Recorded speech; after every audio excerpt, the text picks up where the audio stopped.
I'm really excited to be here because today I'm going to talk about a topic, and the topic is mentorship. You see, it's never clearly been defined, and then furthermore, once we define it, we can talk about how to activate it. Fact, 90% of people who are mentored when they're young grow to become mentors. It was Sir Isaac Newton that said, if you've seen further, it's because you've been standing on the shoulders of giants. Now, I'm a fan of Isaac Newton, but I like to edit that and revise it a bit and say, you know what? You can reach for anything if you stand on the shoulders of giants.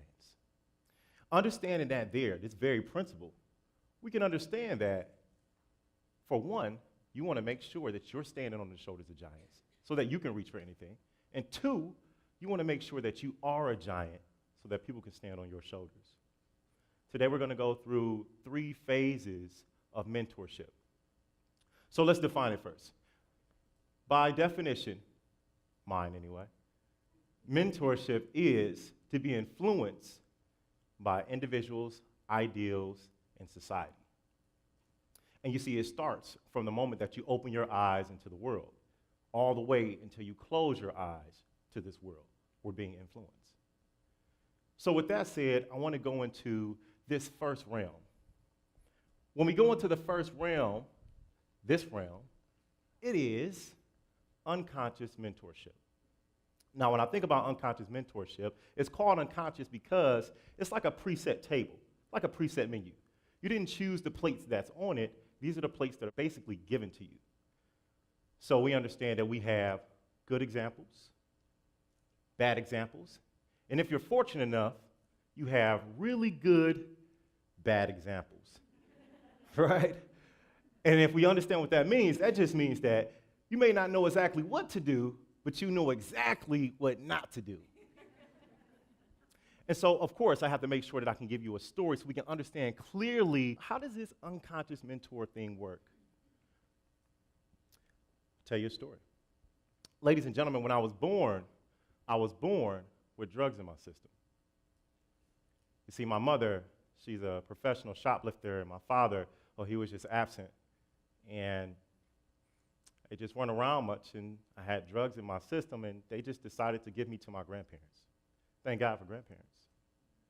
So as time goes on, I remember I didn't choose this prefix menu. It's just the plates on my table that I was given. I remember being in 2nd grade, and I was reading, and my teacher, she said, Shawn, read. I said, okay. And I began to read, and I said, is land. Is land. What am I trying to say? Right. She put me in special ed. Interesting. I remember when I was 11 years old, this is a prefix menu. I was 11 years old, and it was the first time my older brother Mike taught me how to cut crack. I started young. I was excited about it. And I remember at 11 years old, another thing, my mother, she's a professional shoplifter. And my mom, she would have me at 11 years old drive her all around the country so that I can just be her decoy. I didn't choose these things. This is my prefix menu. I didn't choose it, I promise.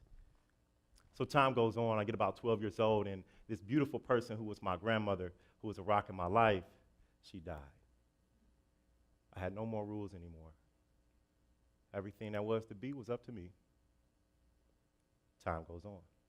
I get to about high school, and man, I'll tell you, I remember being 15 years old, and when I was 15, at this point, when I say I didn't have the guidance that I needed, my older brother that taught me how to cut crack when I was 11, he was killed in a drug transaction. His twin was already dead. My father, who didn't see me much, couldn't see me anymore because he was deceased as well.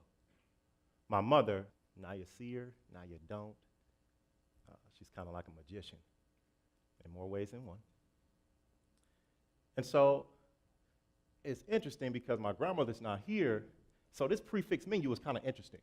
And they left me a gift in the form of a younger brother, so I had to take care of him.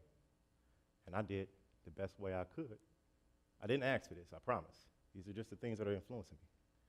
So I remember being 15 years old because this is when it happened. This is when I met her.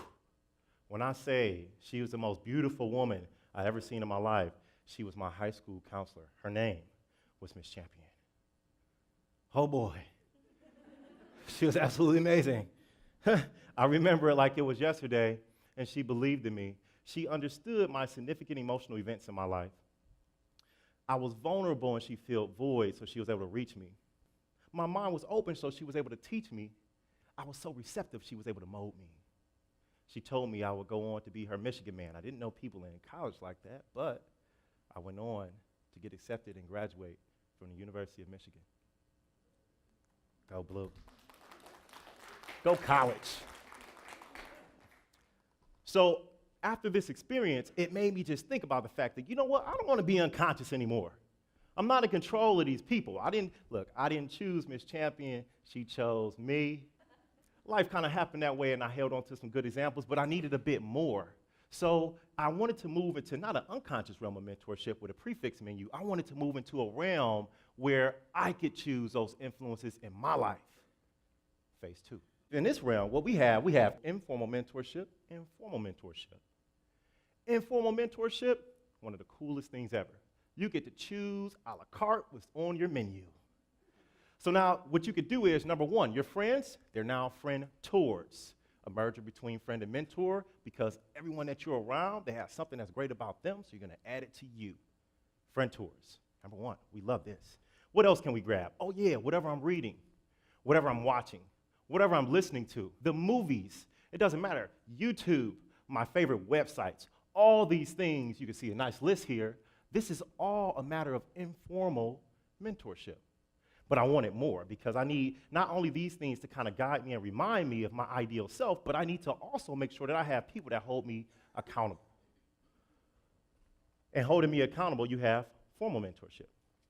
And with that, there's 3 different levels to this. You have examples, directors, sponsors. Examples, you can simply watch them. Directors, well, you know them. They give you directions, and they believe in your potential. And sponsors, they believe in more than your potential. They believe in you. And they'll make their name synonymous to yours, open up doors for you.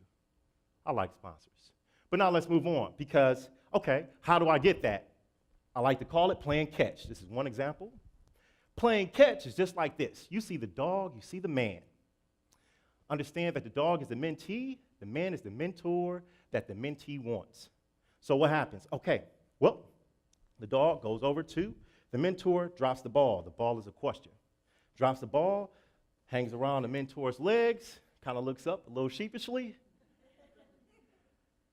The mentor picks it up, get away from me, little dog, and throws the ball. That's your answer. Get out of here. The dog, now the mentee, it's your job to go and get it, bring it back. And when you bring it back, that's something that most mentees don't do. Now the mentor is like, look at this. Wow. Matter of fact, you build trust. That example becomes a director. Look, you got potential. Look, try this. Throws it further. That dog goes and get it, brings it back. I believe in you now. As a matter of fact, I believe in you so much, I'm going to introduce you to more people. Hey, look at this. Will somebody look at this dog over here? Look, I need you to just throw it anywhere you want to. Watch, it's just going to get it. This is an awesome realm. So now, what's cool about it, because you have this situation. Now you have a sponsor. So I like to make sure that you can even have an example of this here, because I don't believe I could just tell you something like that without a beautiful application. So I had a mentee. This kid, his name is Roland. Roland, when he was born, his father, he just was never in his life. He was incarcerated. His mom had bouts of cancer. He's from Brooklyn, the same projects as Jay-Z.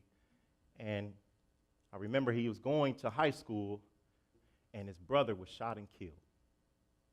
His mom didn't like that situation, so she said, you know what, I'm going to take you out of New York. I'm going to take you to Virginia. You'll go to school there. He went to school there in the 9th grade. He failed every single class his first year.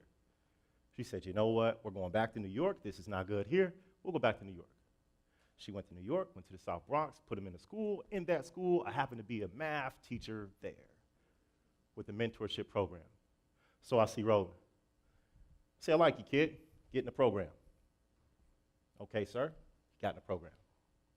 You know, when I saw him, I said, you know what, there's some interesting things about this kid. And from the jump, I said, you know what, I understand his significant emotional events. I saw his vulnerability, and I wanted to make sure I could fill voids to reach him. His mind was open, so I was able to teach him. He was so receptive, I was able to mold him. He graduated as one of the top 3 males with respect to GPA, and he was going to college and making a brand new standard for his family. I was excited. He went off to college, and I left. I left the math department. I went back home to Michigan. And I'm so excited. We're keeping in touch with one another. And as he's doing this thing, he went to the school. I wasn't really a fan of it. I said, man, you know what? We talked at the end of the semester. I said, hey, listen, I think you can be a Michigan man. This is a wonderful program. You can be in the program for 2 years. Once you get into that program and do it for 2 years, you do well, you get involved in activities, you can go right on over to the University of Michigan. I said you could stay here for the summer, and hey, you know, and then you could just make it happen. He said, okay, big bro, I'll call you back. I said, fine. I hung up the phone. He called me 3 hours later, said, hey, big bro, hey, yep, so I got my financial aid fixed. I'll be there next Tuesday. And I said, wait a minute. Hold on, I wasn't ready for that so fast. But he was ready. The thing is, you see, I threw the ball, he went and got it. So he came and lived with me for the summer, and I'll tell you what, he did his thing. He had about a 3.7. He applied to Michigan, and you guys know what happened. What happened? He got denied. I threw the ball, he tried to bring it back, and he said, the ball is deflated, it don't work. It's not working for me. Throw it again. Get another ball, something. We said, try again. He said, I'm going to try again.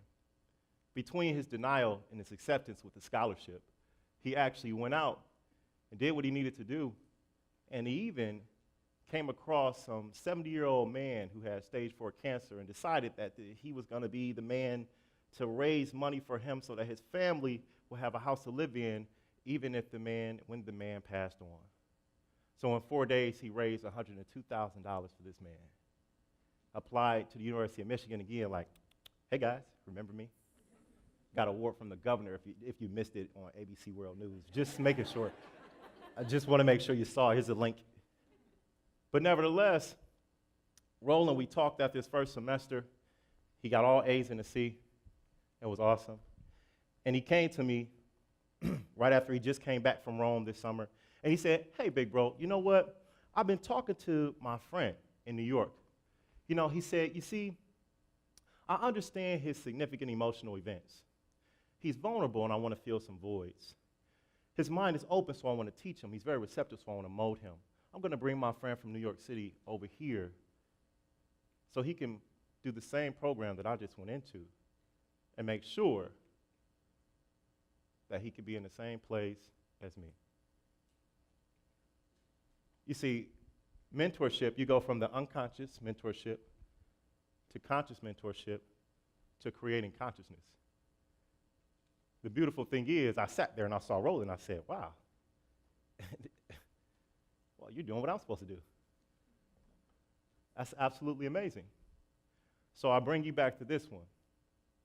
90% of people who are mentored when they are young grow up, turn around, and become mentors themselves. I see it in Roland. It's in me. And Roland and I both say, thank you, Miss Champion.